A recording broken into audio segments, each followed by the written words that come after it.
বর্তমান সময়ে তরুণ প্রজন্ম আগের চেয়ে অনেক বেশি সচেতন, প্রযুক্তি নির্ভর এবং উদ্ভাবনী চিন্তায় সমৃদ্ধ। তারা জীবন নিয়ে আগাম পরিকল্পনা করে, স্বাবলম্বী হতে চায়, নিজের খরচ নিচেই চালাতে আগ্রহী।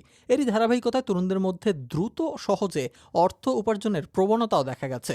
Social media, freelancing, dropshipping, crypto, online trading কিংবা কন্টেন্ট ক্রিয়েশনের মাধ্যমে অনেকেই মাসে লাখ লাখ টাকা এর স্বপ্ন দেখছে।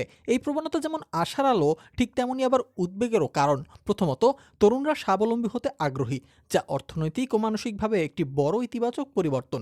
আগে যেখানে পড়াশোনা শেষ না হওয়া পর্যন্ত পরিবার নির্ভরতা ছিল বাধ্যতামূলক, এখন অনেকেই ছাত্র অবস্থায় নিজ খরচ চালাতে শুরু করে দিয়েছে। দ্বিতীয়ত হলো ডিজিটাল দক্ষতা অর্জনের হারও বেড়েছে। তরুণরা graphics design, coding, video editing, social মিডিয়ায় মার্কেটিং সহ নানা বিষয়ে দক্ষতা অর্জন করে ঘরে বসেই বৈশ্বিক বাজারে কাজ করছে। এতে তাদের আত্মবিশ্বাস বাড়ছে, দেশ পাচ্ছে দক্ষ মানব সম্পদ। এছাড়াও উদ্যোক্তা হওয়ার আগ্রহ তৈরি হচ্ছে কারো কারো মাঝে। কেউ কেউ অনলাইন ব্যবসাও শুরু করেছে, কেউ কন্টেন্ট তৈরি করে ব্র্যান্ড গড়ে তুলেছে। এভাবে তরুণ প্রজন্ম চাকরি খুঁজে না বেরিয়ে কর্মসংস্থান তৈরি করেছে। অন্যদিকে অর্থ উপার্জনের আকাঙ্ক্ষা অনেক সময় তরুণদের ধৈর্যহীন ও অস্থির করে তুলছে, যা সত্যি উদ্বেগের কারণ। অনেকেই জীবনের স্বাভাবিক গতি মেনে চলতে চায় না, সহজেই সফল না হলে হতাশ হয়, মানসিক চাপে পড়ে, প্রতারণার ফাঁদে পড়ার ঝুঁকিও বাড়ছে। বিনা পরিশ্রমে লাখ টাকা 10 মিনিটে ইনকাম, এমন প্রলোভনে পড়ে নানা তরুণ scam, multilevel marketing, data entry ফাঁদ বা অনৈতিক ওয়েবসাইটেও যুক্ত হয়ে পড়ছে।